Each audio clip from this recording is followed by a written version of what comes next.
네, 신부님, 두 번째 주 이제 네. 이냐시오가 한 선택에 대해서 얘기를 좀 나눠보려고 하는데, 먼저 신부님이 영상에서 표현하셨던 표현이 있어요. 번개라는 단어가 등장하는데, 하느님의 번개처럼 내려치는 어쩔 수 없음 앞에서 이냐시오가 인간적으로 산산이 부서지는 체험을 한 뒤에 네. 어떤 선택을 했다라고 표현하셨는데, 보통 일반적으로 번개 하면 이제 성경에 하느님께서 진노하시는, 네, 화를 네, 내시는 네, 네. 그런 감정적 표현? 네네. 혹은 벌로 느껴지는데 이 표현에 대해서 좀 더 자세하게 듣고 싶습니다. 우리가요, 고난을 겪고 고난을 이겨난 뒤에는 하나님께서 나에게 어려움을 주셨다, 이렇게 좀 낭만적으로 표현이 가능해요. 근데 막상 어려움 속에 우리가 딱 닥칠 때 우리 본능적으로 우리가 어떻게 느끼느냐면, 이건 굉장히 우리 믿는 자들 뿐만 아니라 인간이 가지고 있는 종교성이라고 얘기할 수가 있는데, 그게 어떻게 반응하냐면, 아, 내가 죄 지어서 벌 받는구나, 이렇게 느껴요. 그러니까 우리가 자신의 죄뿐만 아니라 조상의 죄까지 이제 막 다 헤집어 내려고 해요. 이해하기 위해서죠. 그리고 기본적으로 우리 안에 있는 그 마음들이 있어요. 그래서 예를 들어서 내가 암이 걸렸어요. 어느 날 갑자기 내가 교통사고를 당했어요. 나뿐만 아니라 내 사랑하는 이가. 그러면 먼저 우리가 본능적으로 어떤 생각들이 드느냐면, 화도 나고 뭐 여러 가지 것들이 나겠지만, 아, 내가 이때 이런 거 잘못했지, 이런 벌을 받는구나, 와 같은, 그게 이제 우리 안에 있는 기본적인 생각들 또는 자연스러운 어떤 우리의 반응이라고 얘기를 할 수가 있어요. 그런 의미에서 사실은 이냐시오는 막상 대포알이 그에게 터졌을 때는 하나님의 진노, 벌, 이런 것들과 연관되지 않았을까? 저는 그렇게 생각해요. 우리의 기본적인 어떤 그 마음들 안에서. 그러니까 어려움들이 딱 닥치자마자, 아, 주님께서 나에게 시련을 주시니까 이것은 기쁨의 시련이야, 이렇게 생각할 수 있는 것들도 있어요. 작은 것들은. 근데 정말 큰 것들, 어떻게 해볼 수가 없는 것들, 희망을 둘 수 없는 것들, 구약의 표현대로 하면 이게 마음이 가난한 자, 아나임의 특징이거든요. 어떻게 해볼 수가 없는 거예요. 마음으로 어떻게 내가 꿈꿔보거나 계산할 수 없는 상태예요. 희망을 둘 수 없는 상태예요. 그렇게 우리가 맞이하게 되거든요. 그 사태를, 번개처럼. 이제 그런 의미에서 그런 표현들을 지금 썼어요. 그 당시 이냐시오의 심정이 이러했을 거다. 그렇죠. 사태가 그러한 거예요, 지금. 네. 네. 그에게 있어서는 단죄이고, 구약은 전체적으로 예수님 시대에도 마찬가지지만 어려움들, 인간의 어려움들, 땅을 뺏긴다든지 목숨이 위태롭다든지 병 걸린다든지 다 벌과 연관된 거거든요. 하나님께서 지금 그에게 그를 내려치는 시간들이거든요. 이냐시오라고 다를 수가 없어요. 우리라고 다를 수가 없어요. 우리가 그때는 그렇게 느껴지는 거예요. 아닌 게 아니라 막 떠오르거든요. 내가 잘못한 그 모든 것들이, 후회스러운 것들이. 네, 그리고 이냐시오가 이제 그런 체험을 한 뒤에 어떤 선택을 내렸는데 그걸 이상한 거래라고도 표현을 하셨어요. 보면 어떻게 보면 내가 어떤 보상을 받을지 따지기도 전에 내 모든 것을 내거는 그런 선택을 이냐시오가 했는데, 그 부분 짧게 나눠주실 수 있을까요? 이냐시오의 선택, 지금 그 표현하신 그 대목은 이냐시오 영신수련의 이제 둘째 주간을 특징 지은 날이에요. 네. 사실은 알고 하는 선택이 아니라 먼저 그리스도를 선택한 뒤에 예수 그리스도의 공생활 전체와 죽음과 부활을 마주하게 되는 거라고. 이제 그게 우리가 지금 이냐시오가 걸었던 길이고, 이냐시오를 따르려고 하는 사람들이 영신수련을 할 때 걷게 되는 길이다, 이렇게 지금 제가 나눈 것이었거든요. 선택이 굉장히 중요한데, 조금 오늘은 그때 나눴던 것과 좀 다르게 나눈다면, 선택은요, 원튼 원치 않던 우리가 계속해서 하고 있는 행위들이에요. 원튼 원치 않던. 그러니까 나는 지금 인생에 있어서의 선택을 못하고 있어요 라고 만약에 얘기한다면, 그는 거짓말을 하고 있는 거예요. 그는 선택을 하지 않는 방식으로 선택을 하고 있어요. 그러네요. 네, 살아내고 있다는 것 자체가, 이게 지금 이 다음 순간을 살거냐 안 살거냐, 그 모든 것들이 다 선택으로 촘촘히 이어져 있는데, 문제는 내가 그거를 의식을 하고 하느냐, 의식을 하지 않고 그냥 이거 반응이라고 하죠. 영어로는 이제 그 리액션이라고 합니다. 그냥 반응을 하느냐 아니면 리스폰스를 하느냐의 차이예요. 대부분의 경우에 우리 삶을 이루는 게 반응일 경우가 많아요. 그래서 나는 지금 오늘 하루 내가 무슨 선택을 했지? 생각해보면 한 게 없어요. 그냥 흘러온 거예요. 그래서 나는 선택을 한 게 없다라고 생각을 해요. 누군가의 선택에 의해서 내가 이런 삶을 요 모양 요 꼴인 삶을 살게 되었고, 누군가 내가 처해진 상황이 이러다 보니까 나 할 수 없이 지금 여기 와 있는 것이지, 여기서 내가 한 게 뭐가 있어? 난 할 수 있는 게 없었는데와 같은 이야기를 우리가 해요. 미성숙의 특징이에요. 실은 우리는 끊임없이 한순간도 빠지지 않고 선택해 왔어요. 어떤 인간이 이 모든 순간을 의식하여 어떤 특별한 선택들로서 자기 삶을 계속해서 성찰해내면서 식별해내면서 바른 길로 선택을 할 것인가? 극단적으로 그렇게 선택을 할 수 있는 사람이 있는 반면에, 극단적으로 아무런 선택도 하지 않았다라고 생각하면서 삶을 그냥 흘러가듯이 살아오는 사람도 있을 거예요. 우린 그 중간에 있겠죠. 생각보다 많은 사람이 의식적인 선택과는 거리가 먼 삶을 살아요. 그러면서 나는 아직 죄를 짓는 것도 아니고 그렇다고 선을 행하는 사람도 아닌 거라고 의식을 해요. 그런데 이 선택하지 않는 삶, 의식적으로 자신의 길을 걷는 것을 자신이 이렇게 이걸 이제 종교적인 용어는 봉헌이라고 얘기할 수도 있고요, 선택이라고 얘기할 수도 있고, 그 무엇이라고 하자고요. 그리고 또 오늘 복음처럼 깨어있는 상태가 이게 선택을 하는 거거든요. 자, 그렇게 그냥 나는 내가 한 게 없어 라고 생각을 하면서 삶을 살아오는 경우들이 너무나 많아요. 에냐시오는 사실은 절망으로도 흘러갈 수 있었고 또 희망으로도 흘러갈 수 있는 곳 안에서 우리 모두가 그렇듯이 이쪽으로 갔다 저쪽으로 또 갔다도 했어요. 뭐 그가 회심을 하기 시작한 것은 대포알 맞아서 집으로 갖다 줘서 누워있다가 심심해서 글을 읽기 시작을 한 거였었거든요. 집에 있는 게 뭐 없어가지고 할 수 없이 예수 성인들을 열전하고 예수의 생애를 읽은 거였거든요. 그리고 그 책을 통해서 그 마음 안에 움직여지는 그 작은 것들을 보았어요. 우리 모두와 비슷해요. 우리가 만약 어디 아파가지고 누워서 뭐 그걸 읽다 보면 뭔가 마음에 울림이 있을 때도 있잖아요. 네. 뭐 아닐 수도 있고요.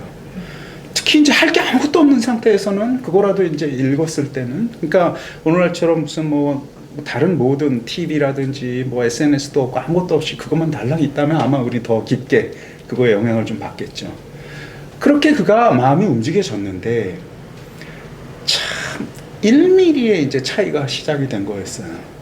그럼 그렇게 마음이 움직여진 뒤에 조금 더 간 거예요. 그래? 그럼 여기로 한번 더 가볼까? 이렇게. 이거 아무것도 아닌 거잖아요. 어찌 보면 이 마음 움직여졌는데 이때의 마음이 세속적인 영광들을 막 꿈꾸는 것, 이런 것들을 막 꿈꾸었을 때 올라오는 그 허전함, 와, 예수 그리스도 또 성인들의 삶을 내가 막 열심히 산 모습을 상상했을 때 올라오는 그 마음의 여운들의 차이를 그가 조금 느끼고 그럼 이쪽으로 좀 더 가볼까? 바로 이 선택, 이 작은, 어찌 보면 아무것도 아닌 선택에서 그의 삶은 이제 갈라지기 시작했거든요. 그러면서 한 걸음 조금 더 가고, 한 걸음 조금 더 가고, 한 걸음 조금 더 가면서 그의 선택이 성장을 해요. 계속해서 부단히. 그러니까 이냐시오가 선택을 했다. 엄청나게 거대한 어떤 하나의 선택을 한 건 아니에요. 그날 있었던 그 작은 것들 하나하나가 끼어져서 그 대신 부단히 계속해서 선택해 나가면서 그가 결국은 깊은 회심의 삶으로 이렇게 이어진 거거든요. 그러니 우리 다 대포알을 맞는데 그리고 나서 우리가 어떤 선택을 해야 하는가? 저는 이냐시오 대포알 500년을 지금 돌아보면서는 아주 작은 선택을 해야 한다. 오늘 아주 작은 선택을. 그것이 우리 삶 전체를 바꿀 수 있는 선택과 연관됐다는 사실을 우리가 그걸 좀 떠올려야 하는 날이 아닌가 싶어요. 네, 그 작은 선택이라는 게 참 위로가 되면서도 또 이냐시오 성인도 실패 체험을 하고 자신이 계속 난 그래도 그리스도를 향해서 가겠다. 물론 그 선택을 내리지만 중간중간 뭐 유혹에 흔들리기도 하고 방황하기도 하잖아요. 네. 저는 물론 그 당시에 이냐시오 성인이 이제 뭐 인이고이던 시절, 그러니까 성인이 되기 전에 네네네. 저희와 어떻게 보면 비슷한 뭐 세속적인 욕망도 쫓았던 분이시고, 그럼 비슷한 부분들도 많고, 이냐시오가 내린 선택들을 보면 아 나도 이런 선택을 내리고 이런 지향점을 향해서 삶을 살고 싶다 하는 마음이 들거든요. 저도 그런 체험들이 있었고 또 이미 이런 체험을 하신 다른 분들도 많으실 것 같고 이미 이냐시오 성인이 선택한 길을 걷고 계신 분들도 많으실 것 같은데 네네. 저는 또 한편으론 괴리감 같은 것도 느껴지는 거예요. 예를 들면 저는 평신도로서 이제 이 세상에서 살아가야 하고 좀 여러 가지 유혹 혹은 주변 사람들, 환경, 가치관 이런 거 영향도 받고 타협해야 하는 부분도 있고 균형을 이뤄가야 하는 부분도 있잖아요. 근데 그런 내가 뭐 사제도 아니고 수도 생활을 하는 것도 아닌데 어떻게 이게 가능하지? 하는 그런 괴리감이 좀 느껴지더라고요. 저는 일단 이냐시오 영성은 평신도 영성이에요. 끝. 마침표. 거기에 무슨 토를 달아서 이게 뭐 성직자 영성이다. 다 헛소리예요. 이냐시오 영성은 평신도 영성이에요. 그는 평신도로서 영신수련을 썼고 영신수련을 했고 영신수련을 줬어요. 그리고 성장해 나가다 보니 어찌어찌 하다 보니 이제 뭐 성직자들 우리가 수도에도 만들어지고 그거 한참 뒤에 얘기예요. 그러니 이냐시오 영성을 어떻게 얘기를 해야 할까? 이건 평신도 영성이에요. 이냐시오 자신이 평신도였고 그렇기 때문에 여러 가지 어려움들을 많이 겪었어요. 얘기한 대로 지금 선택의 성격이 무엇인가 굉장히 거대한 선택을 이냐시오는 사실은 그런 선택으로 자신을 이렇게 내던지는 이런 선택이 촘촘히 연결된 것은 맞는데 이게 내용이 좀 달라요. 이를테면 이냐시오는 이제 기사니까 사실은 좀 전략적인 사람이긴 해요. 내 목표가 저기 있으면 내가 가진 건 이만큼이면 어떻게 하면 저기에 다다를까 이런 걸 생각을 하는 사람이긴 한데 지금 우리가 얘기하는 선택은 어떤 선택이냐면 저쪽 목표를 무엇인가 여기까지가 아니라 왼쪽으로 돌아갈까 오른쪽으로 돌아갈까 같은 딱 내 앞에 있는 선택들이었어요. 바로 앞에 있는. 바로 앞에 있는. 그게 굉장히 중요한데 저 멀리 저기로 갈까 여기로 갈까는 사실은 그것은 이를테면 이렇게 얘기할 수가 있어요. 별을 지금 우리가 저쪽 별을 갈까 이쪽 별을 갈까라는 게 좀 무의미하잖아요. 오늘날 지금 뭐 거기를 지금 뭐를 어떻게 지금 저 멀리 있는 별을 내가 여기서 오른발로 갈까 왼발로 갈까 해서 바뀌는 게 아니니까. 예수 그리스도를 내가 따르는 삶을 살겠다. 그건 별과 같은 얘기거든요. 그럼 지금 오늘 내가 누구에게 전화를 걸까 말까? 아니면 내가 엄마한테 전화를 한번 해줄까 말까? 아니면 내가 무엇인가 지금 아주 단순한 내 앞에서 지금 물을 마실까 말까와 같은 것들이 사실은 결국 그것들이 더 이냐시오의 삶을 이끌었던 중요한 선택들이었어요. 이제 조금 퍼즐이 맞춰지는 것 같은 네네. 느낌이 드는 게 멀리 있는 뭔가 미지의 세계에 있는 듯한 그런 선택을 내린다기보다는 당장 내 앞에 놓인 선택을 하는 부분에 있어서 이제 이냐시오가 오늘날까지 전해주는 그 영신수련의 선택 방식이 영향을 주고 있다는 게 영신수련에서 계속해서 강조하고 있는 게 지금 그러니까 finding God in all things라고 우리가 흔히 얘기하는데 모든 것 안에서 하느님을 발견한다라는 거잖아요. 이때 그 모든 것이 무엇이냐면 저 멀리 있는 것이 아니에요. 여기 바로 여기 내 안에 있는 것들이에요. 여기 바로 내 안에 있는 것들. 그러니까 굉장히 가까운 것 안에서 하느님을 발견한다라는 거거든요. 사실은 이게 굉장히 혁명적인 생각이에요. 지금은 아무것도 아닌데. 이것 때문에 이냐시오가 사실은 종교재판에도 갔어요.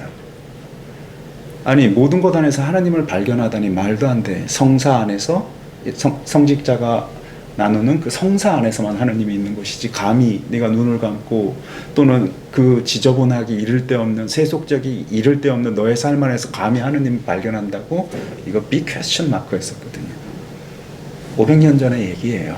지금은 우리가 모든 것 안에서 하나님을 발견한다라는 게 뭐 당연한 얘기를 뭘 해 하느님 모든 곳에 계신데 이렇게 되잖아요. 그렇지 않거든요. 실질적으로는 우리가 그래요. 내가 당장에 물을 마시느냐 아느냐 안 해도 하느님께서 나에게 더 좋은 선택들을 가지고 계시다라고 우리가 믿느냐, 그리고 거기에 진지하게 응답하느냐.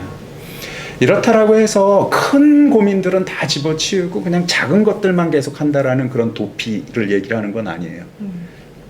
내 안에 있는 것들, 내가 지금 관계 맺고 있는 것들, 이런 것들의 거룩함을 우리가 좀 이해를 하자라는 것이고, 바로 그 선택들을 통해서 우리가 당시계로 나아가는 거거든요.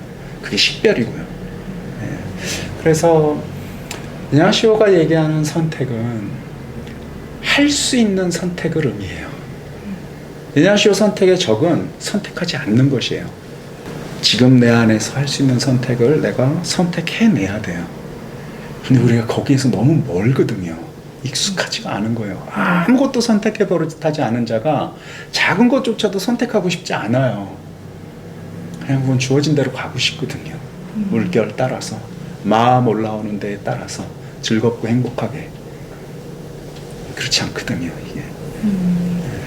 사실은 그 모든 것을 질문에, 테이블에 올리는 것이기도 해요. 모든 것 안에서 하느님을 발견한다라는 것은 내 마음 안에 움직여지는 그 많은 모든 수많은 마음의 움직임들을 테이블 안에 올려놓고 주님께서 주신 것입니까? 아닙니까? 라고 묻는 거거든요. 내가 좋아하던 것들, 당연히 이건 당신이 나를 축복해줘야 한다고 생각하는 것들까지 질문에 올려놓는 것이니까.